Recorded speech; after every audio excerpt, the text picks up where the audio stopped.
2, 3.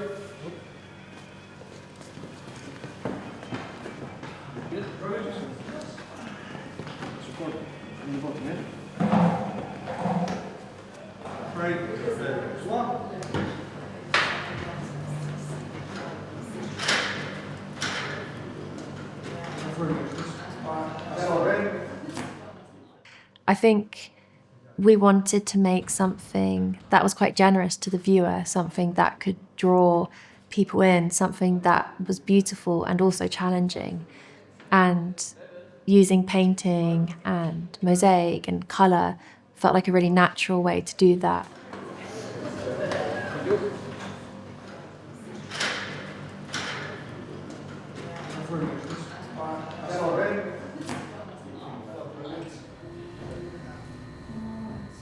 So me and Hannah met on our Fine Art BA at Goldsmiths over 10 years ago now, and we started working together shortly afterwards. Our first project was an event series called At Gay Bar, where we'd build fully functioning gay bars in our bedroom or in our studio, and we'd host parties and events which were highly collaborative and community-facing, and we saw them as both a critique and a celebration of LGBTQ culture. And these events became very foundational to our practice, which then grew to expand a whole range of different mediums, up to the point where we are now, where we primarily focus in fresco painting, a type of painting where you lay pigment on freshly laid lime plaster. Yeah, and I think it was almost that evolution of the different mediums we worked in was quite important in helping us kind of acclimatise to working together, because I think we were in the early period naturally drawn towards kind of ways of working that suit like groups of people and like multiple people having input, and it kind of helped us figure out how to work together and like how to kind of have our own artistic identities exist within the same practice together.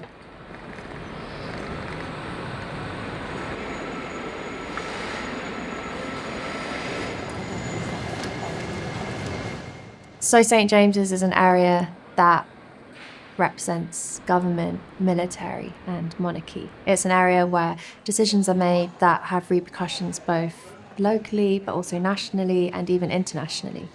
And we were interested in having a figure that could be both protective but also judgmental, someone to watch over the people moving through this area and making these decisions and being complicit within them.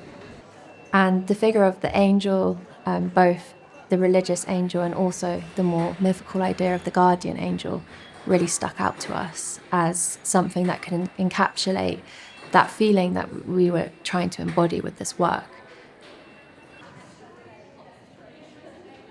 And I think also we became really interested in the body language in the poses and this idea of like, how do you portray this kind of angelic figure? It felt important to bring these genderless, androgynous figures into public space where recently different gender expressions have become so contested, almost to the point that they've become criminalised. So to give body space that don't necessarily fit into either gender category felt for us like a really important part of the work and the message of the work. And I think that androgyny is something that's actually very common in art history, but that I think we would say recently has increasingly been erased and censored.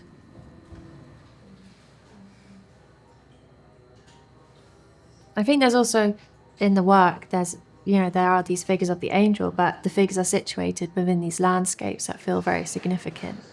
The landscapes are rural, weather-beaten, otherworldly. I think they were very much inspired by the landscape around St. Ives, especially the National Park Zena, which is this very sparsely populated, quite wild moorland, and it almost felt like an alien landscape without trees, without monuments, except for these Iron Age statues that were used in like religious or cult contexts. And I think that became interesting to us in how we can kind of bring things into this landscape in our work and give it this almost temple-like significance, something that feels otherworldly or religious. So in our landscapes, we have buildings that will be familiar to a contemporary audience, skyscrapers, and also post-war council houses. But within the wilderness of the landscape, they become alien, they become other.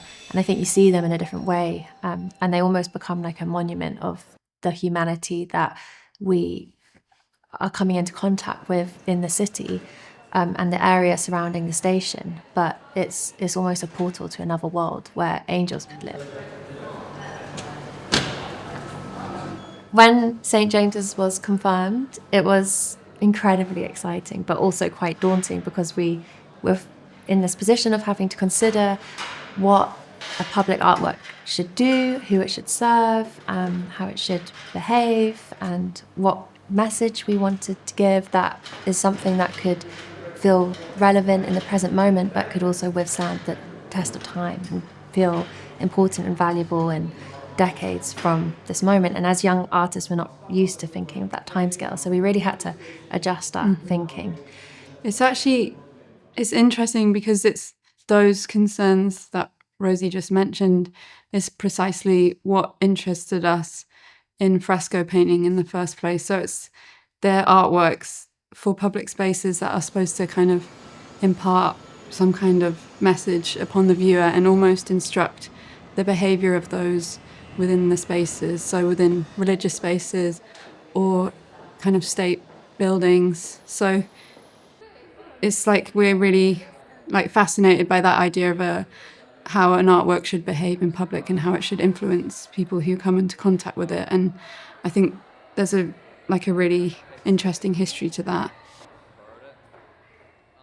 And at the same time, we came across Walter Benjamin, who's a very important Jewish philosopher who died fleeing from the Nazis. And one of the last things that he wrote was called The Thesis of the Angel of History. And he wrote it in response to a painting by Paul Klee, which is called Angelus Novus. And it shows a figure of an angel. And the angel's gaze is pointing to the right, and its body is pointing to the left. And Walter Benjamin used it to put together his philosophy of history. And in it, he describes an angel, and it's being blown by the storm of progress, and the storm is coming from paradise.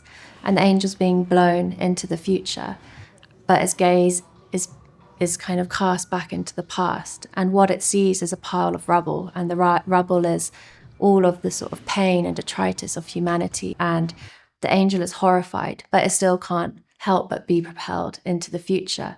And it's almost the horror of the angel that is Walter Benjamin's critique of history, which he sees as a history of the victor and the winner. And he sees the detritus as what's left behind, the marginalized people who maybe don't have a voice. And so that idea of an angel that can represent both the future and the past became something that we wanted to reflect on in the work.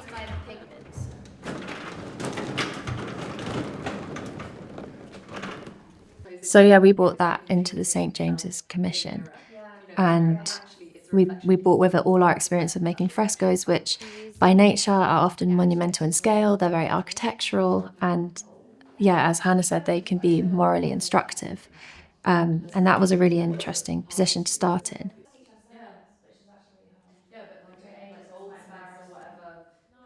That's what we call the paintings. Sybil's 1 and 2.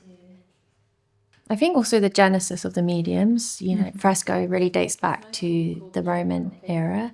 I mean, it goes back even earlier, but the frescoes that we're really drawn to start in the Roman period. And that's also the time when mosaic making was really flourishing. And because we've studied the art of, I guess, the Italian Renaissance and Roman period, we've also ended up encountering a lot of these incredible mosaics. So yeah, I felt like there was a real symbiosis between the two mediums. And in this commission, we were able to join them together because we made full-scale frescoes, which were then translated into mosaic. And that was a really important part of the process.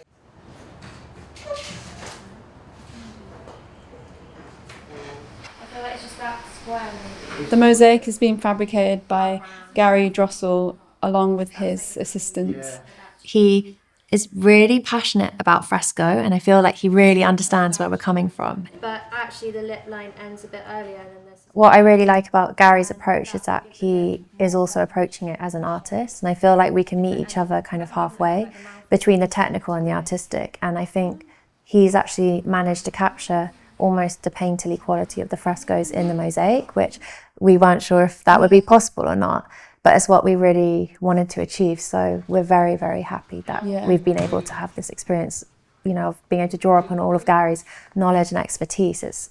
I think it's really pushed the work to a new level that we couldn't have done maybe if it was just me and Hannah. Yeah, and I think we were always really excited about that translation into mosaic and how different it would feel, how that would change the artwork.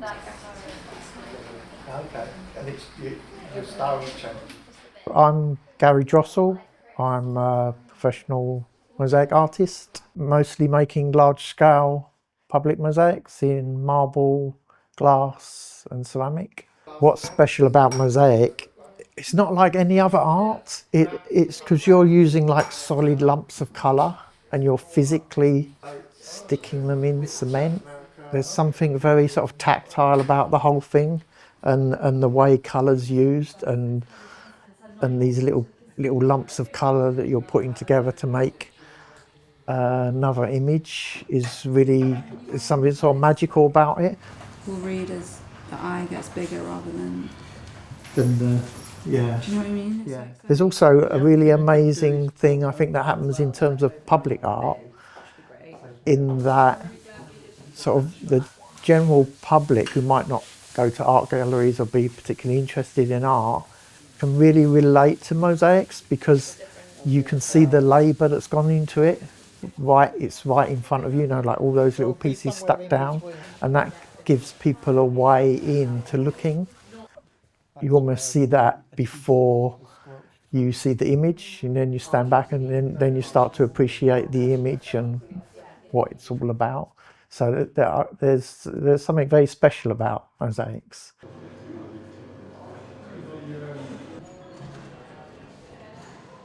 So Art on the Underground are one of the few really public commissioners that are left. Historically, there used to be many more, and there used to be more public funding for this kind of artwork. But as the city has become more privatised, there's more and more corporate art programmes. So I think it's really interesting to continue the legacy of something like Frank Pick.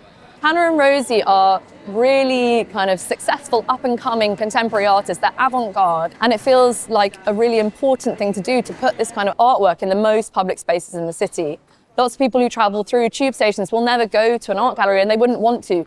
So what I'm interested in, what the programme's interested in, what this can do if we bring artwork, the best artwork that's being made today, into these very public spaces. Some people won't realise that it's a new contemporary artwork. Some people won't realise our projects are artwork at all. But it does enable people to stop, reflect, change their perspective on their way to or from work.